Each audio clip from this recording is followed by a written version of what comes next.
Shalom, selamat pagi. Ini kita pakai Kak Yul, ini kita pakai acara pantun dulu nggak nih? Boleh. Boleh ya, kita pantun dulu ya. Soalnya saya udah jarang datang ke sini karena memang jadwal di sini cukup padat. Banyak pendeta-pendeta juga yang akan berbicara di sini. Mungkin setahun lagi lah saya baru bisa ke sini. Jadi mumpung saya di sini, kita menikmati pantun dulu ya. Bapak Ibu, saya minta kerjasamanya ya. Kalau saya bilang begini, jawabnya cakep. Kalau dua jari begini jawabnya asik. Oke? Kita mulai ya.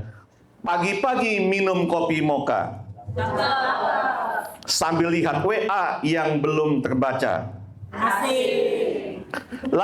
Lagi-lagi isi dompet tinggal angka. Tapi kasih Tuhan tetap menjaga. Asik. Puji Tuhan. Kita berikan kemuliaan kepada Tuhan. Haleluya.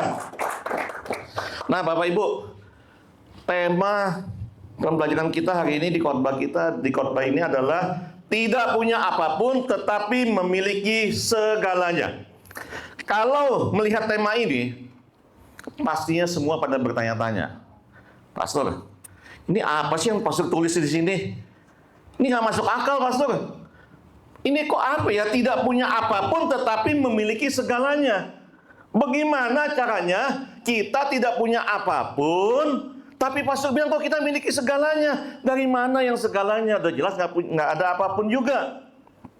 Nah, Bapak Ibu, inilah yang dinamakan paradoks. Paradoks.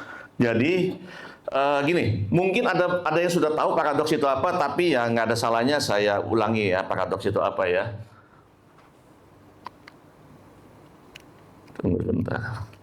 Ya, terima kasih Johan. Jadi paradoks berasal dari bahasa Yunani, paradokson, yang berarti berlawanan dengan pendapat umum atau bertentangan dengan dugaan. Jadi secara sederhananya, paradoks ini adalah suatu pernyataan, suatu keadaan atau kebenaran yang tampaknya bertentangan atau nggak masuk akal. Lihat kata di judulnya, tidak punya apapun tapi punya segalanya. Gitu. Tapi sebenarnya paradoks ini mengandung makna yang dalam dan kebenaran yang tersembunyi. Nah, dalam pengertian umum, pelan-pelan. Nanti biasain, bisa kan? Coba dinaikin lagi, yang sampai sini dulu. Ya, dalam pengertian umum, paradoks adalah sesuatu yang tampak berlawanan tapi mengandung kebenaran dalam konteks yang lebih luas. Contohnya, semakin tahu, maka saya semakin sadar bahwa saya tidak tahu. Nah, itu paradoks kan? Ini kan aneh gitu. Kok semakin tahu, kenapa saya semakin tidak tahu? Nah, ini adalah suatu paradoks yang menggambarkan kerendahan hati secara intelektual.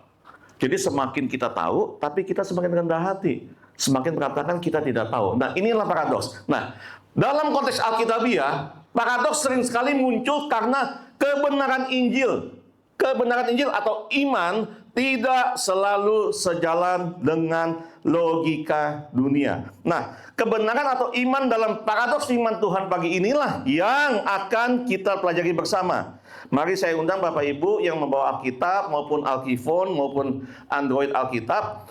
Di sini saya akan menggunakan terjemahan baru yang kedua. Kita akan belajar dari firman Tuhan dari surat Rasul Paulus kepada jemaat di Korintus, yaitu di 2 Korintus 6. Tadi saya tuliskan ayat 8 sampai dengan 10. Namun walaupun fokus kita di ayat 8 sampai dengan 10, saya ajak Bapak Ibu untuk membacanya mulai dari ayat 1 sampai dengan 10 supaya kita bisa memahami konteks ayat 8 dan ayat 10. Nah, saya minta tolong Sis Awi mungkin bisa membacakan. Ya. Mungkin bisa ke sini, Sis. Yang 6 sampai dengan 7 aja. Nggak sampai 7, 8 nggak bisa sama-sama. Jadi Bapak Ibu, Sis Awi akan bacakan untuk kita ayat 1 sampai dengan 7. Kemudian ayat 8 sampai dengan 10 kita baca bersama-sama ya. Ayo kita mulai, silakan Sis. 2 Korintus 6 ayat 1 sampai 7. Paulus dalam pelayanannya Sebagai teman-teman sekerja, kami menasihatkan kamu supaya kamu jangan menyia-nyiakan anugerah Allah yang telah kamu terima. Sebab Allah berfirman, pada waktu perkenanan aku mendengarkan engkau, dan pada hari keselamatan aku menolong engkau. Sesungguhnya waktu ini adalah waktu perkenanan itu. Sesungguhnya hari ini adalah hari penyelamatan itu. Dalam hal apapun, kami tidak menyebabkan orang tersandung, supaya pelayanan kami jangan sampai dicela. Sebaliknya, dalam segala hal kami menunjukkan bahwa kami adalah pelayan Allah, yaitu dengan penuh ketabahan dalam penderitaan, kesengsaraan, dan kesukaran, dalam menanggung pukulan, dalam penjara, dan kerusuhan, dalam berjeripayah, dalam berjaga, dan kelaparan, dalam kemurnian hati, pengetahuan, kesabaran, dan kemurahan hati, dalam Roh Kudus dan kasih yang tulus ikhlas, dalam pemberitaan kebenaran dan kekuasaan Allah, dengan menggunakan senjata-senjata keadilan baik di tangan kanan maupun di tangan kiri. Ya, ayat ke-8 sampai dengan 10 kita baca bersama ya. 1, 2, 3. Ketika dihormati dan ketika dihina, ketika diumpat atau ketika dipuji, ketika dianggap sebagai penipu, ternyata orang benar. Ayat 9, sebagai orang yang tidak dikenal, namun terkenal, sebagai orang yang nyaris mati, dan sungguh kami hidup, sebagai orang yang dihajar, namun tidak mati, sebagai orang berduka cita, namun senantiasa bersuka cita, sebagai orang miskin, namun memperkaya banyak orang, sebagai orang tak berpunya, sekalipun kami memiliki segala sesuatu. Berbahagialah kita yang membaca dan mendengarkan firman Tuhan, merenungkannya, dan melakukannya setiap saat. Haleluya. Terima kasih, Sesawi. Nah, Bapak Ibu, ada seorang pengusaha yang bercerita. Jadi beberapa saat yang lalu dia pergi ke reuni teman-teman SMA-nya, gitu. Nah, yang namanya reuni dengan teman-teman SMA pasti kan, wah, bahagialah. Apalagi banyak yang sudah lama nggak ketemu. Mungkin sejak mereka lulus SMA mereka tuh nggak ketemu gitu sama teman-temannya gitu. Jadi semua pada kumpul, semua pada happy. Di situ ada yang sudah jadi pegawai negeri, ada yang sudah jadi TNI, ada yang jadi polisi, bahkan ada yang jadi diplomat, gitu. Dan juga ada yang menjadi profesional dalam berbagai bidang. Jadi pengusaha juga ada, banyak sekali. Jadi semua bertanya tentang kabarnya masing-masing. Lu apa kabarnya? Lu di mana sekarang? Lu tugas di mana? Oh, gua tugas di sini, gua tugas di situ. Oh, sang gua kerja di bank ini. Oh, gua kerja di perusahaan tambang ini. Semua bercerita mengenai dirinya masing-masing, bercerita mengenai kesuksesannya. Ada yang menyampaikannya dengan kerendahan hati, tapi banyak juga yang menyampaikannya dengan kesombongan hati, gitu. Nah, bahkan ada juga yang bilang, aduh, saya ini hidupnya ya gini-gini aja lah. Saya mungkin tidak semujur kalian, gitu. Saya tidak seberuntung kalian, tapi ya saya cukup-cukup aja gitu. Nah, semua cerita-cerita itu berputar-putar di situ, bercampur aduk. Namun, ada satu pembicaraan atau satu kondisi yang menggugah hati si pengusaha ini. Ternyata dari semua cerita-cerita yang beredar pada saat reuni tersebut, semuanya selalu berputar-putar pada bagaimana untuk mendapatkan pengakuan, untuk mendapatkan kekaguman atas dirinya. Dan Bapak Ibu, kalau memang kita perhatikan, kita hidup di dunia yang memang masih sangat dominan menilai dari manusia dari apa yang kita lihat atau dari apa yang terlihat. Pebisnis yang dilihat dari apa? Gile mobilnya, keren banget. Datang ke reuni dengan mobil yang sangat mewah, pakaian yang necis, profesional, selalu dilihat di lu. Sekarang jabatan lu apa di bank A atau di bank C? Waduh, gua sekarang CEO di perusahaan TBK yang udah besar. Kalau yang masih karyawan, selalu ujung-ujungnya, widih, gaji lu berapa, bro? Gaji lu gede banget pasti sekarang. Dan ibu-ibu rumah tangga juga nggak mau ketinggalan. Apa yang dibanggakan? Wah, gile, minggu lalu waktu long weekend, Bapaknya anak-anak ngajak gua, cuman mau makan sushi doang di Jepang, gitu. Semua berputar situ. Kadang-kadang, aduh, minggu lalu gua baru pulang dari Italia, dari Milan. Tas pesanan gua udah ada ready, jadi gua harus ambil. Semua berputar-putar seperti itu. Mencoba mendapatkan pengakuan, mendapatkan kekaguman dari orang lain. Akhirnya apa Bapak Ibu? Pertemuan-pertemuan reuni seperti ini, atau grup WA alumni, atau medsos, media sosial, seringkali membuat kita menjadi minder dan stres. Karena apa? Banyaknya urusan-urusan lahiriah duniawi tersebut, yang kemudian akhirnya membuat kita menjadi tidak berharga dan tidak ada kata cukup dalam kamus kehidupan kita. Dunia akan memaksa kita untuk mengukur diri kita dengan standar pencapaian lahiriah. Akibatnya Bapak Ibu, seringkali kita serasa tidak punya apa-apa. Karena kita suka membandingkan. Mencari pengakuan. Padahal seharusnya bagi kita orang Kristen, itu bukanlah ukuran sejati hidup. Saya undang Bapak Ibu, coba untuk merenungkan pertanyaan berikut. Berapa banyak energi dan berapa banyak waktu yang telah kita curahkan untuk dua pertanyaan ini? Apa pendapat orang tentang saya? Bagaimana orang memperlakukan saya? Dan kita juga sadar, saat pertanyaan-pertanyaan ini muncul, biasanya ada someone atau seseorang atau sekelompok orang yang melintas dalam pertanyaan-pertanyaan ini dalam pikiran kita. Si A apa ya pendapatnya mengenai gua ya? Atau si B di kelompok itu apa ya pandangannya mengenai gua ya? Semua berputar-berputar seperti itu saja. Sehingga ujung-ujungnya kita akan berpikir negatif terhadap orang tersebut. Saya nggak suka tuh dia ngomongin gua kayak gitu. Ih, kayak dia hebat aja ngomongin gua kayak gitu. Gua nggak suka tuh kelompok itu membicarakan gua seperti itu. Gua nggak begitu, mereka yang begitu. Nah, dua pertanyaan ini sangat memprihatinkan dan sungguh sangat menyita waktu dan energi kita. Kita menjadi emosional setiap hari. Kita menjadi gelisah. Ujung-ujungnya apa? Kita tergoda untuk berbuat dosa. Dan bahkan benar-benaran akhirnya jatuh dalam dosa. Kita seakan-akan menjadi lumpuh dalam menjalani kehidupan kita.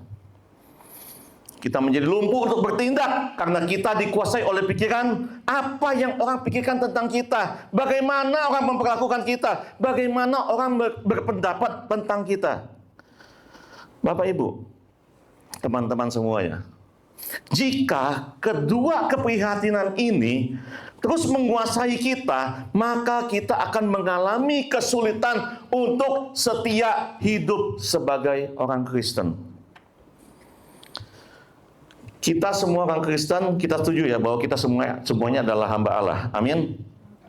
Nah, untuk menjadi hamba Allah yang setia sepanjang hidup, kita harus dapat mematikan keprihatinan seperti ini. Mudah? Tidak mudah. Tidak mudah. Dan ini selalu menjadi pergumulan kita setiap hari.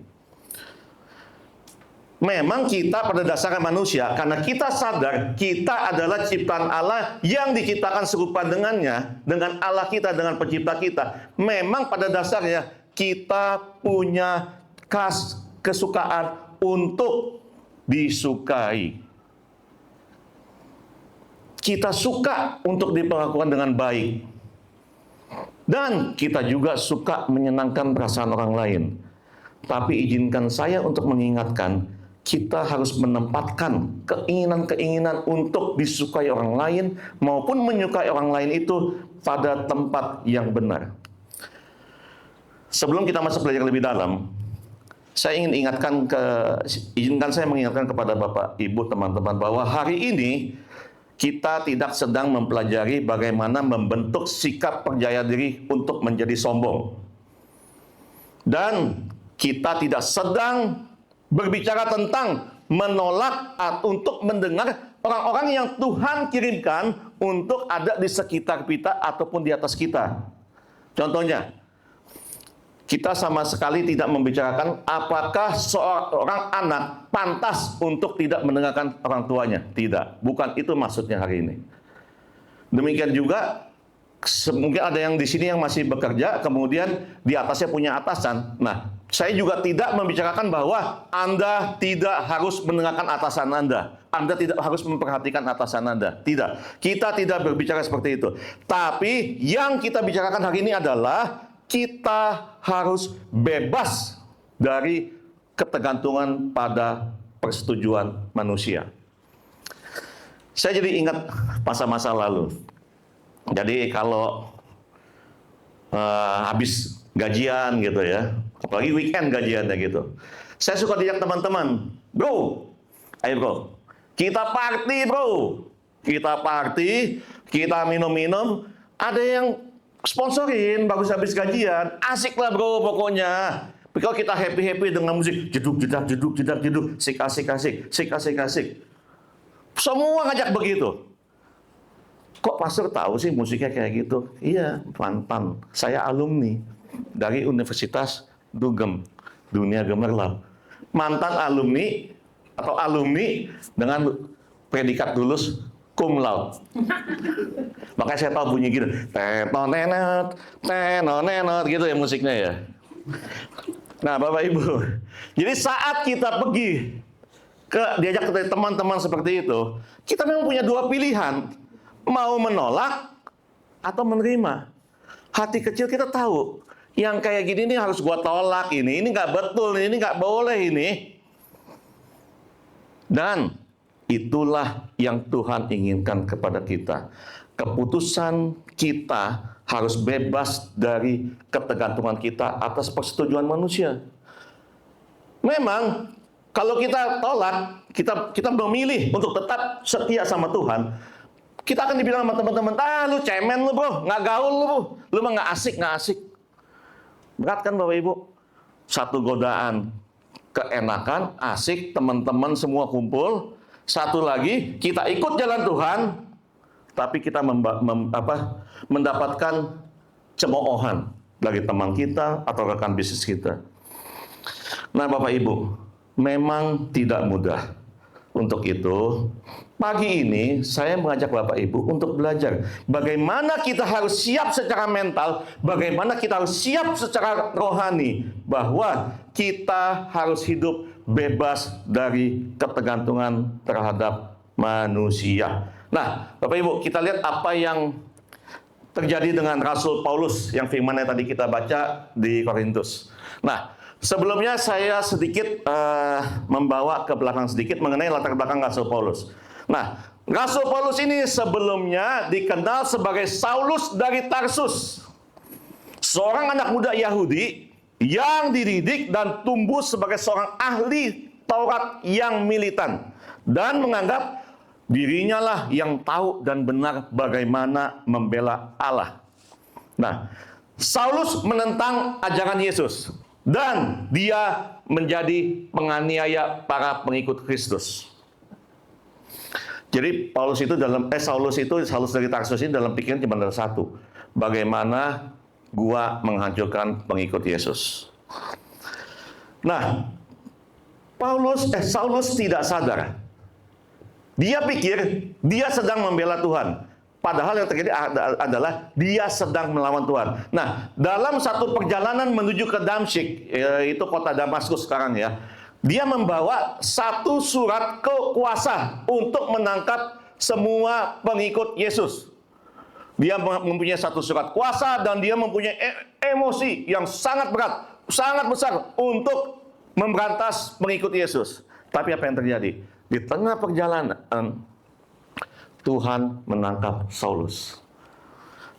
Tuhan menangkap Saulus tidak dengan pedang, tidak dengan tombak, Tapi dia menangkap Saulus dengan pancaran satu sinar cahaya dari atas ke bumi, yang langsung mengenai Saulus dan membuat dia buta selama 3 hari sebelum Tuhan mengutus Ananias untuk melakukan mujizat penyembuhannya. Nah, Bapak Ibu, Saulus kemudian bertobat. Tuhan mengatakan, waktu dia bertanya, siapakah engkau? Waktu sinar itu turun, Tuhan berkata dengan penuh kasih, Saulus, Saulus, mengapa engkau menganiaya aku? Peristiwa ini membuat Saulus kemudian bertobat. Dan dalam perjalanan dia mengganti namanya menjadi Paulus. Dan kemudian Paulus menjadi alat pilihan Allah. Kita bisa lihat di Kisah Para Rasul 9 ayat 15 bahwa dia adalah alat pilihan Allah. Nah, Bapak Ibu, Saulus, seorang yang sangat kuat, seorang yang berambisi, seorang penganiaya yang sangat kejam. Kejamnya kenapa? Dia tidak pernah secara langsung membunuh pengikut Yesus. Tapi perbuatan dia, otak dia, strategi dia, itu yang menganiaya pengikut Yesus. Ini lebih berbahaya. Termasuk juga di dunia saat ini. Akan sangat lebih berbahaya kita berhadapan dengan orang-orang seperti ini. Nah, namun kita lihat apa yang terjadi. Saulus yang begitu powerful, yang begitu kejam, ditangkap Tuhan. Kemudian dia bertransformasi menjadi alat pilihan Allah dari seorang penganiaya Kristus menjadi yang teraniaya demi Kristus. Nah, Bapak Ibu, kita lihat sekali juga apa yang terjadi di Korintus. Korintus adalah suatu kota tempat Paulus melayani. Jemaat Korintus hidup di kota pelabuhan, kota yang kosmopolitan, kaya, pusat perdagangan, tapi juga penuh dengan budaya kompetisi status. Jadi Korintus ini adalah suatu kota pelabuhan yang sangat metropolitan. Pusat perdagangan dan penduduk asalnya juga kafir. Nah, jemaat Korintus adalah jemaat hasil penginjilan Paulus di sana. Dulu kota Korintus ini hanya berisi orang-orang kafir dan tidak mengenal Allah. Paulus datang ke kota ini, datang dengan Injil dan kuasa Allah, memberitakan Yesus yang disalib, sehingga orang-orang Korintus yang kafir sudah mulai menjadi percaya dan dibangunlah sebuah gereja. Kurang lebih Paulus melayani di Korintus 18 bulan. Setelah itu dia meninggalkan Korintus, dia akan melayani kota lainnya. Namun dia berkata pada saat itu, I will be back. Saya akan kembali lagi. Nah, selama 18 bulan, Paulus di kota ini mengajarkan pengajaran Kristen dengan dasar-dasar Injil yang sangat ketat. Dia mendidik dan membina kerohanian jemaat untuk menjadi orang Kristen yang sejati. Hebat kan? Seorang penganiaya Yesus, ditangkap Yesus, bertobat dan dipakai Yesus sampai menjadi seorang yang militan untuk membela Yesus.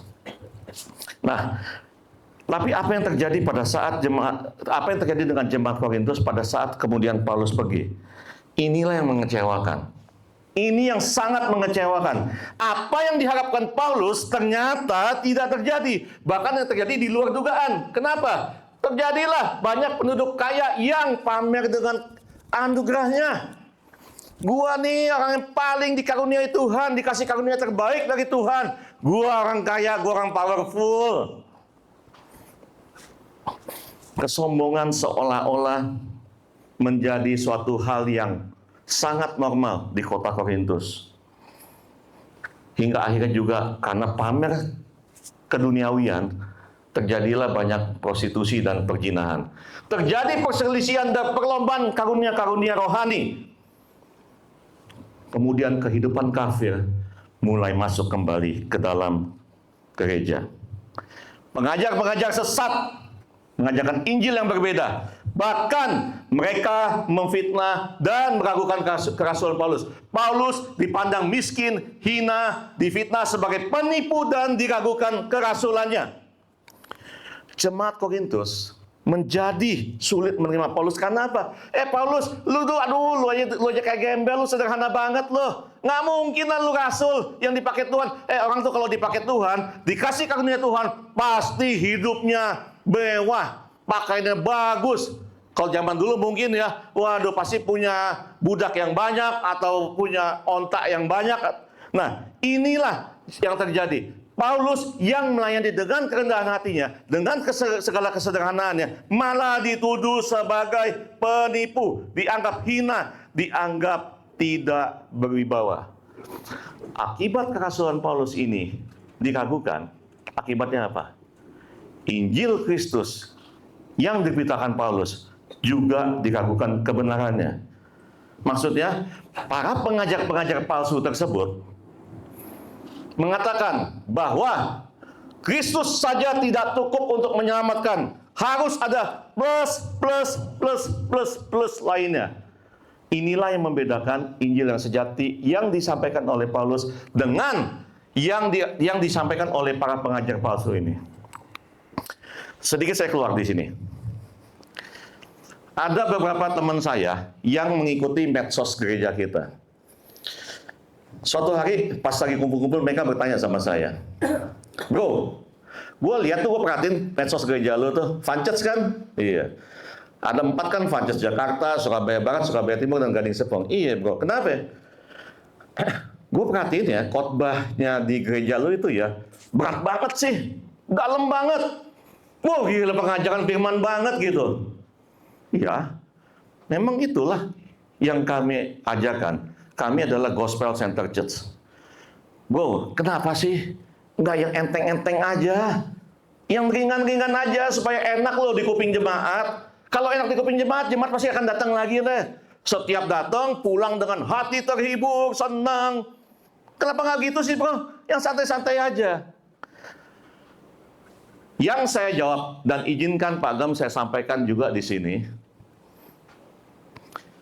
Kami di Vances, di seluruh Vances, kami, tim penggembalaan dan tim pastoral, kami sudah sepakat. Kami tidak akan pernah menggadaikan atau menjual iman kami dalam membawakan firman Tuhan. Kami tidak akan pernah memberitakan Injil dengan karunia pelipat gandaan. Kalau kasih persembahan, maka akan berlipat ganda persembahanmu. Kasih perpuluhan, maka perpuluhanmu akan dilipat gandakan. Mohon maaf. Kami bukanlah gereja yang tidak membutuhkan persembahan atau perpuluhan. Kami butuh. Karena untuk membayar sewa dan lain-lainnya. Tapi yang ingin kami sampaikan di sini adalah kami ingin mengajar jemaat, mendidik jemaat, mari kita bertumbuh dengan baik dan benar dalam Injil kasih keselamatan Kristus. Bukan tanpa rencana Tuhan. Bapak Ibu semua kita hadir siang ini di gereja ini. Gereja ini adalah gereja kita bersama. Mari kita pelihara gereja ini.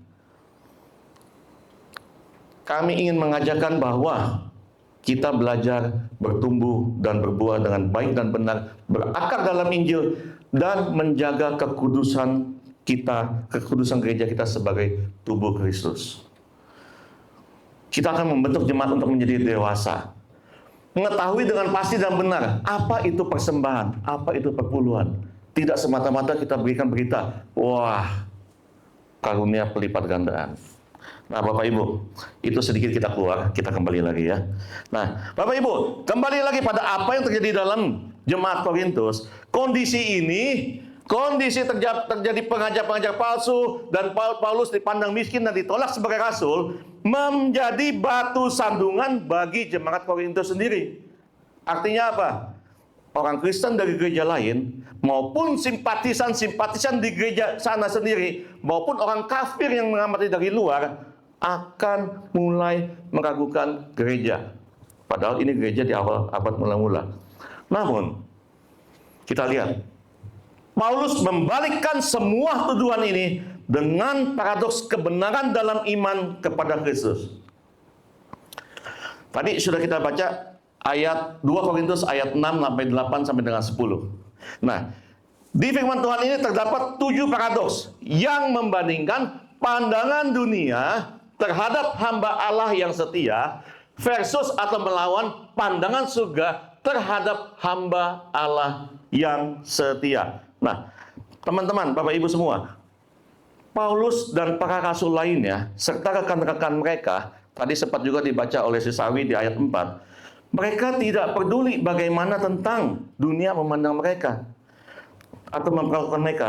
Tapi bagi mereka adalah bagaimana Allah memandang mereka. Ini yang saya sebutkan menjadi peta kesetiaan atau iman Rasul Paulus dan rasul-rasul lainnya serta teman-teman sepelayanan mereka. Dan peta inilah, peta kesetiaan inilah, peta iman inilah yang juga akan menjadi peta kita terhadap Allah. Yang selanjutnya akan kita lihat dalam 7 paradoks berikut ini.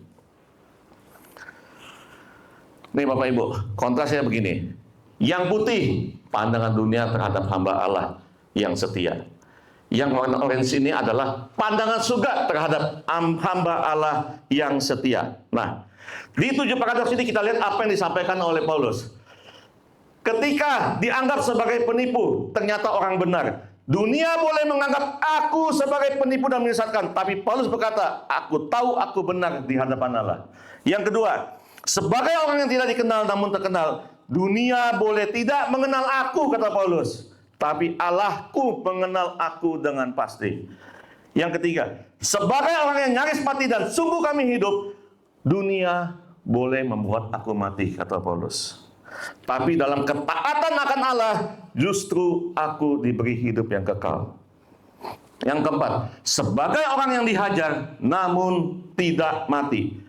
Dunia boleh menyiksa aku pada saat aku setia melayani Tuhan. Namun, misi Allah dalam diriku akan tetap hidup. Yang kelima, sebagai orang berduka cita, namun senantiasa bersuka cita. Dunia boleh mendukakan aku, namun aku tahu Kristus hadir dalam hidupku untuk memberikan sukacita. Dan yang keenam, sebagai orang miskin, namun memperkaya banyak orang. Paulus berkata, aku memang tidak punya emas, aku tidak punya berlian permata, aku tidak punya perak untuk aku bagikan. Tapi aku adalah orang kaya karena aku mempunyai kekayaan surgawi untuk dibagikan. Yaitu, mengabarkan dan mengajarkan Injil keselamatan Yesus Kristus. Berbagi kasih dan hidup, dan menjadi berkat banyak jiwa. Itu yang dilakukan Paulus. Dan yang ketujuh, seperti tema kita pagi ini, sebagai orang yang tak punya, tetapi kami memiliki segalanya. Meskipun menurut dunia, menurut jemaat Korintus, Paulus tampak miskin, dia hina, dia bukanlah siapa-siapa dan menderita, tetapi di dalam Kristus, ia memiliki segalanya. Kehidupan. Dengan kematian Kristus di atas kayu salib, kita semua telah memperoleh kehidupan yang baru. Amin. Kehidupan yang lama, kehidupan kita yang berdosa, telah ditebus oleh Yesus di kayu salib dengan darah yang mahal, sehingga kita memperoleh kehidupan yang baru. Dengan kebangkitan Yesus, kita mempunyai pengharapan. Itu yang disampaikan Paulus. Pengharapan kita sebagai orang-orang yang telah diselamatkan. Pengharapan kita atas kehidupan yang kekal yang dijadikan Tuhan. Pengalaman kita atas hidup yang baru. Dan dengan kenaikan Yesus di surga, kita juga telah disahkan menjadi warga kerajaan Allah. Amin. Nah, Bapak Ibu, kalau kita lihat 7 paradoks ini, pertanyaannya adalah, mengapa Paulus mau menjalankan hidup yang menurut dunia, bahkan menurut kita semua, ini bukanlah hidup yang menyenangkan. Ada yang mau kayak begini, disiksa, dihina, dihajar, nyaris mati, tidak terkenal. Pertanyaan adalah, kenapa Paulus kok mau sih menjalankan hidup ini? Ini bukan hidup yang ideal. Paulus mau menjalankan hidup seperti ini karena dia memandang kepada salib Kristus. Paulus menjalankannya sebagai respon atas iman pertobatannya dan panggilan pelayanannya. Kita kembali ke ayat 4 tadi. Di sini dikatakan oleh Paulus, sebaliknya dalam segala hal, kami menunjukkan bahwa kami adalah pelayan Allah, yaitu dengan penuh ketabahan dalam penderitaan, kesengsaraan, dan kesukaran. Rasul Paulus menyampaikan di sini bahwa ia dan teman-temannya adalah pelayan Allah. Sama seperti kita semua. Kita semua adalah pelayan Allah yang orang-orang percaya yang sudah diselamatkan oleh salib Kristus. Nah, kita lihat di sini bagaimana iman Paulus. Kita semua sebagai pelayan-pelayan Allah yang taat dan setia, seperti yang dituliskan Paulus, kita pasti akan mengalami penderitaan, kesengsaraan, kesukaran yang harus kita hadapi dengan penuh ketabahan. Bapak Ibu, dalam melayani Tuhan, arti kata, pada saat kita memutuskan untuk bebas dari ketergantungan atas persetujuan manusia dan memilih untuk taat, setia, dan menyenangkan Allah, akan sangat mungkin seperti yang tadi saya sampaikan, kita akan dihina. Cemen lu bro, gitu aja lu gak takut lu, udah goyang bayar, ikut aja gabung sini, kita happy-happy, kita minum-minum, kita narkoba. Bahkan ada kemungkinan juga orang lain akan tidak menghormati kita. Kita akan diperlakukan tidak baik, kita akan ditinggalkan. Sehingga kita juga mengalami penderitaan dan kesengsaraan. Namun saya ingatkan sekali lagi pagi ini, jika kita semua berdiri pada posisi ketaatan kita, kesetiaan kita untuk tetap menyenangkan Allah, maka kita harus punya pola pikir, harus punya keputusan bahwa saya hidup tidak lagi bergantung kepada persetujuan manusia, tapi saya hidup dengan memandang salib Kristus. Dengan memandang salib Kristus yang telah menyelamatkan saya, yang telah memberikan saya kehidupan, pengharapan, dan kerajaan Allah yang kekal, kerajaan surga yang kekal. Kita percaya pada rencana Allah terhadap kita semua. Amin. Dari pembelajaran hari ini, pesan yang saya dapatkan, kita bisa baca bersama, hidup Kristen sejati adalah hidup yang paradoks. Karena meskipun menurut dunia, kami tampak miskin, hina, bukanlah siapa-siapa dan menderita, tapi pada salib Kristus, kami memiliki segalanya. Kehidupan, pengharapan, dan kerajaan surga yang kekal. Bapak Ibu, melanjutkan cerita mengenai pengusaha tadi. Jadi pengusaha tersebut juga bercerita begini. Memang dalam dunia sekuler, dalam dunia bisnis, seringkali dihadapkan dengan pilihan-pilihan seperti itu. Pilihan antara mengikuti duniawi atau bertahan pada jalan Kristus. Mengikuti tawaran dunia yang menyenangkan hati kita, menyenangkan yang ngajak, atau menolak tawaran dunia dan mengikuti jalan Yesus dan hanya menyenangkan Yesus. Pilihan yang sangat sulit. Dan pengusaha tersebut mengatakan, pada akhirnya seringkali saya kalah. Seringkali saya lebih memilih jalan dunia. Kenapa? Kalau saya menolak ajakan teman-teman saya, rekan bisnis saya, klien saya, kan harus saya lobby. Mereka suka minum-minum, megang mic, nyanyi-nyanyi, sambil ada sebelahnya yang dipelokin. Batal dulu. Nah, kalau saya tidak memenuhi itu semua, maka saya akan ditinggalkan. Gimana bisnis saya yang sudah saya bangun? Kata pengusaha tersebut. Saya akan kehilangan order. Saya akan kalah tender. Saya akan kehilangan proyek. Maka itu seringkali saya salah. Namun pengusaha itu bercerita begini. Suatu saat dia bilang, Di tengah kesalahan-kesalahan yang saya lakukan, yang membuat saya semakin jauh dari Allah, ada satu saat Tuhan menangkap saya kembali. Tuhan yang begitu sayang kepada kita semua, Dia tidak pernah akan meninggalkan kita. Pengusaha tersebut berkata begini, saya diproses, saya dihajar, saya diajar sampai sehabis-habisnya. Sampai pada akhirnya pengusaha tersebut berkata, saya mengambil komitmen untuk mengikuti Tuhan dan setia padanya. Dan pengusaha tersebut berkata, saya mulai berani menolak tawaran dunia. Saya mulai berani memilih tetap setia pada jalan Tuhan. Dan saya tetap berani memutuskan untuk hanya menyenangkan Tuhan. Bro, lu bakal kehilangan tender lu, bro. Ya, memang saya kehilangan tender tersebut, kata pengusaha itu. Tapi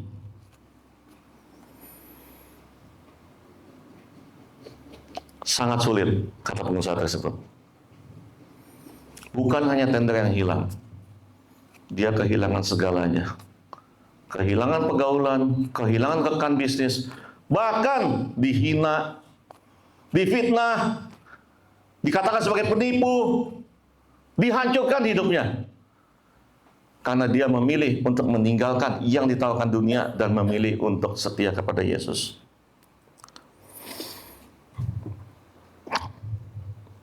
Tapi dia berkata begini pada akhirnya, Bapak Ibu. Biarlah saya kehilangan itu semua. Tapi saya tahu pasti saya memperoleh satu-satunya yang paling berharga dalam hidup saya, dalam hidup kita semua, yaitu Kristus. Saya mendapatkan Kristus. Nah, Bapak Ibu yang terkasih, pengusaha yang saya sebutkan dari tadi adalah orang yang saat ini berdiri di depan Bapak Ibu membawakan firman ini. Sangat sulit. Sangat sulit sekali pada saat saya memilih jalan Tuhan. Tapi saya percaya Tuhan tidak akan pernah meninggalkan saya. Tuhan tidak pernah akan lupa akan apa yang telah kita lakukan untuknya. Karena Dia adalah Allah yang tidak pernah lupa terhadap kita. Saya dihajar sampai sehabis-habisnya. Tapi lihat yang dilakukan kepada saya. Dia masukkan saya ke sekolah teologi. Sesuatu yang out of my mind. Wow, saya dulu kayak Saulus dari Tarsus. Saya penganiaya Yesus dulu. Kalau ada orang ke gereja, jelasin teman saya nih. Saya minggu mau ajak dia main golf. Dia bilang, bro, gue mau ke gereja. Ngapain gereja? Udah besok-besok aja. Dulu gue ajak gue main golf dulu. Nah, inilah yang saya bilang. Inilah yang disebut penganiaya Yesus yang sangat berbahaya. Tidak menggunakan senjata, tapi menggunakan mulut dan perbuatannya. Nah, Bapak Ibu, waktu saya mempersiapkan khotbah hari ini, semakin menegaskan kepada saya bahwa selama saya tetap setia dan komit untuk tetap taat, setia dan menyenangkan Tuhan, maka saya tidak perlu takut akan segala penderitaan, akan segala kesusahan, akan segala fitnah. Karena saya punya yang paling berharga dalam hidup kita di seluruh dunia. Dalam surga dan neraka dan apapun boleh disebutkan, kita punya satu yang paling berharga, yaitu Kristus. Amin. Bapak Ibu, seperti kita yang sayang kepada anak-anak kita, demikian juga Ia yang berkuasa di surga sana terhadap kita anak-anaknya. Dia sayang kepada kita. Mungkin saat ini ekonomi kita sederhana, tapi kita bisa memperkaya orang lain dengan kasih, dengan doa, dan dengan menjadi saksi-saksi Allah. Mungkin kita sering dianggap rendah, tapi kita tetap bisa memancarkan sukacita sejati. Mungkin kita merasa tidak memiliki apa-apa, tapi kita sadar dalam Kristus kita memiliki segalanya. Amin. Saya undang pemain musik dan WL. Nah, Bapak Ibu, kembali kepada pertanyaan awal tadi. Apa yang orang pikirkan tentang saya? Bagaimana orang memperlakukan saya? Izinkan saya untuk menjawabnya. Who cares? Why you care? Kenapa harus Anda peduli atas pertanyaan-pertanyaan seperti itu? Siapa yang ingin Anda senangkan? Orang-orang tersebut atau Tuhan? Pilihan yang tepat ada di tangan kita, ada di keputusan kita. Kita akan bisa melihat siapa yang akan menentukan keputusan kita. Pembelajaran hari ini akan saya tutup dengan satu quote dari C.S. Lewis, salah seorang apologet Kristen yang sangat luar biasa. C.S. Lewis di sini menuliskan, "He who has God and everything else has no more than he who has God alone." Ia yang memiliki Allah dan segala sesuatu tidak memiliki lebih banyak daripada ia yang hanya memiliki Allah saja. Bapak Ibu, ketika kita merasa kurang, ingatlah bahwa kita punya Kristus yang cukup. Ukuran untuk kita hidup bukanlah dari harta, tapi dari dampak rohani kita bagi sesama. Belajarlah berkata, Tuhan, Engkau cukup bagiku. Amin.